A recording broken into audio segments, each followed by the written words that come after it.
So basically, like for those unfamiliar with like how a Chico template kind of works, there's guidelines to follow. So based off of the classification of the athlete, there's recommended number of lifts, average intensities, and then there's pieces. The lift's kind of broken up into pieces, and if the technique is going wrong in this one piece, you have this one exercise or series of exercises that can fix it.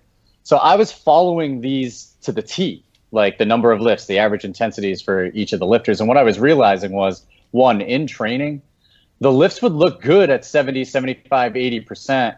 But then all of a sudden, when we have to lift 90% or more, competition comes up, everybody's really nervous, technique's breaking down, and just the results weren't there to what I had anticipated them to be there. It was just, I think what had happened like in this scenario here is I'm basically like, you got a person in front of you. I have these guidelines. I'm putting these guidelines on this person, but I never once took into effect that person that's in front of me. So I think, when I started thinking, you brought up John Kiley's stuff, and this was the first thing that kind of like his papers were the first thing that really like opened my mind to paying attention more to the human that's actually in front of you. They're not just, it's kind of like what you were getting to. It's not predictable and it's not reproducible. So there were even times where a block would work really well and I'd run that same block with new maxes and we didn't get the same results. Sometimes you'd still get a little bit more there, but if somebody's putting 5-10 pounds on a lift after 12 weeks, could they have lifted that extra 5 pounds 12 weeks ago? Like, it's not really enough of an improvement that was like really selling me on stuff. And, people were starting to hit a lot of plateaus.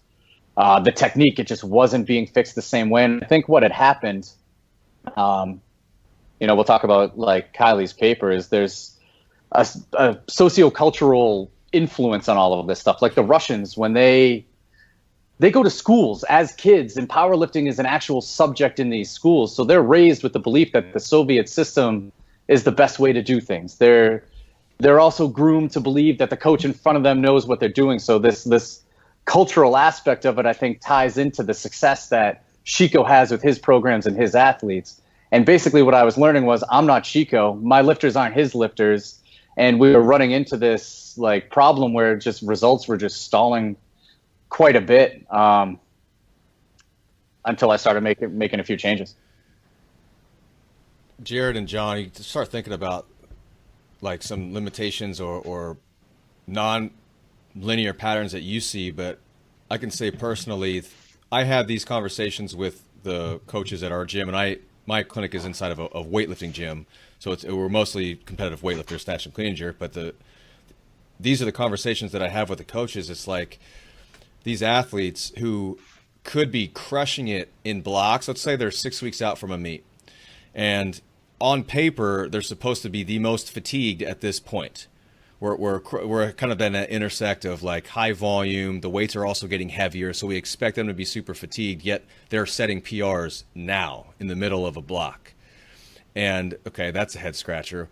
Well, just imagine when we taper down and we take down the volume and they peak for this meet, they're going to be monsters. And then what happens is they shit the bed at the meet.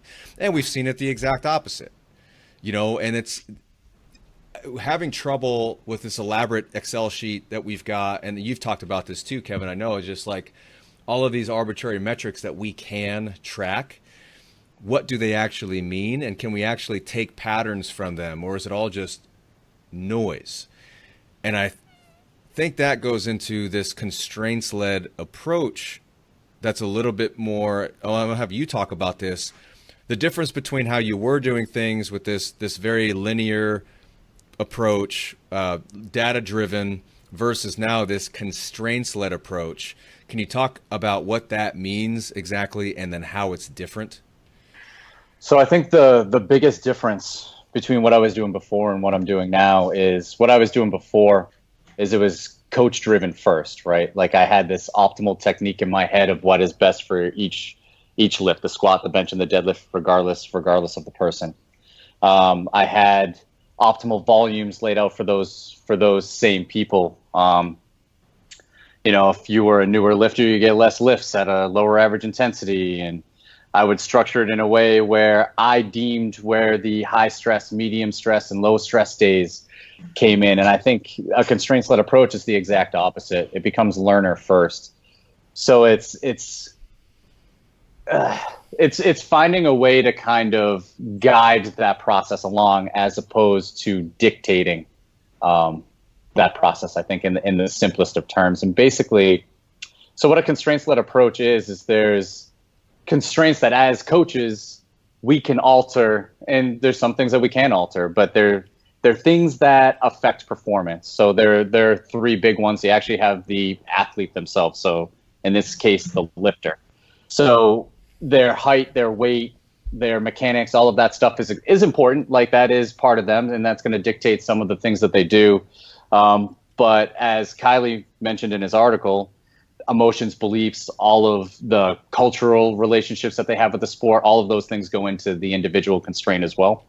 So if you have a lifter that surfs the internet a lot, like Instagram, and believes and has these certain ideals on what will work for training, and I have different ones, that's something we got to talk about, and that's what we got to work on there.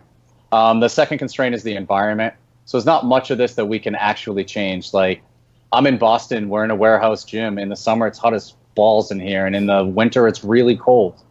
Those are things that I can't adjust. But another factor, and I feel this is extremely important, is the actual social relationship amongst all of the people within the group. So that social dynamics, and I might be getting ahead of myself here, but when we talk about like predictive processing and how it works for the individual and how that individual moves, this actually expands into a group setting as well. So like some of the things that I do to try to influence the social dynamics, I have everybody create an Instagram account to post all their videos. So one, so I can look at their videos and write the programs and stuff. But two, it allows others to view them, to comment on them. It helps create a group dynamic. We have a large iPhone group chat, not for those with Androids because they're the worst. They're not even human. Yeah, exactly. So yeah, we're better than human. You got two on this show right now. Yeah. I'm with you, Kevin. But unfortunately, the Androids can't get added in. But like, it's a large group chat that everybody just kind of like. I mean, my phone's always going off because of it, but it creates a group dynamic for even the ones that are not local to be part of the group. I think a lot of these things are often overlooked within the dynamics of training. I think a lot of it gets missed. So my coach now, Jeremy Hartman, trained at Westside Barbell for a period of time. Like, he would go there during breaks and stuff, and like just hearing some of the stories on the training environment in there, I think it's something that the modern day powerlifting culture misses, is that like that group dynamic. And then the third one, this is the one that's pretty common, is the task. So typically coaches will use variations. So that's how we change the task. It could be the equipment that we're using, and whatever we want to do, pauses, pins, changing stance, grips, all of those things. That tends to be the one that the coach changes the most. And I think what we want to try to do too, it's not like an either or with any of these constraints. It's having a good enough relationship with the person that you're coaching to be able to choose the right exercises, reps, intensities that kind of hits all of those constraints at once, where you're kind of deem that there's, I don't want to say like things that need to be fixed, but maybe improvements that we need to make. And, in one case, this will help make sense of this, I think, is the emotional response is not usually something that gets trained often enough. So there's situations that I like to put lifters in. So as John knows, we lift heavy every single time in the gym. And if you put somebody in an awkward position that they're uncomfortable with and they're pushing weights close to their capabilities, like it hits those same emotional responses that you tend to hit in a gym.